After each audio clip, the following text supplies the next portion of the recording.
My name's Peter Swanson, and my newest thriller is called Rules for Perfect Murders. It is a crime thriller set really amongst the world of crime thrillers because the main protagonist, Malcolm Kershaw, is a bookstore owner and book blogger who has created a list of what he considers the 8 most perfect fictional murders in crime fiction history. And what he finds out a few years after creating this list via an FBI agent who comes to his door one snowy morning in Boston, Massachusetts, is that it looks like someone is using his list to commit actual murders across New England. So here I am in Waterstones, Piccadilly, and I'm going to select 3 books that were very crucial to Rules for Perfect Murders. In fact, they were in Malcolm Kershaw's list. The first one, and it's the oldest of the books, is The Red House Mystery by A.A. Milne. You might be familiar with the name. Of course, he was famous for authoring Winnie the Pooh. But he wrote this one Golden Age crime novel, which is a terrific book. It's a really good read with a very clever murder at the heart of it. What's interesting is he never then wrote another crime novel, so this is a one-off for him.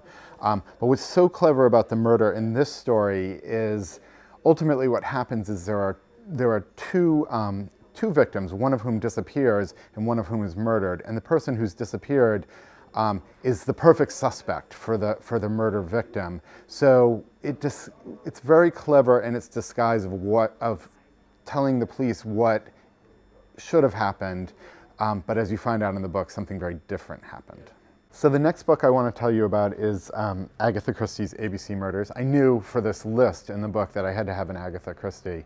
I've always loved the setup in this book. Christie is the master of disguising murders to make them look like something they aren't.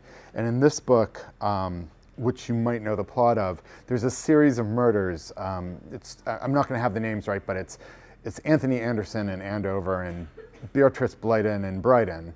So a series of murders that makes it look that a deranged serial killer is going through the postal book and picking out victims based on where they live and what their name is. And so the police are hunting a serial killer, but in fact what this is revealing is a much more sinister murder that I won't tell you about. You should probably read the book. For my third and final book, I have pick The Secret History by Donna Tartt, a more contemporary pick, one of my all-time favorite mystery novels.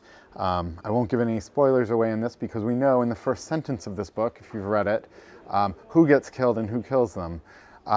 What excited me about the murder in this book is that the group of students at a faux college in Vermont plan on killing one of their fellow classics students.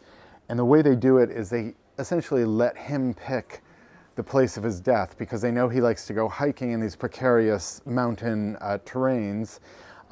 So they wait for him at a particularly dangerous point, saying if he doesn't show up, it won't happen, but if he does show up, we'll push him off the cliff. It seems a bit of a rationalization to me to call it him picking his own death, but that is the sort of clever idea of the murder, and then people will come forward and be like, oh, he was always climbing up in that area himself. So again, it's a concealment, concealing this, making this accident, making this murder look like an accident in this very well done book.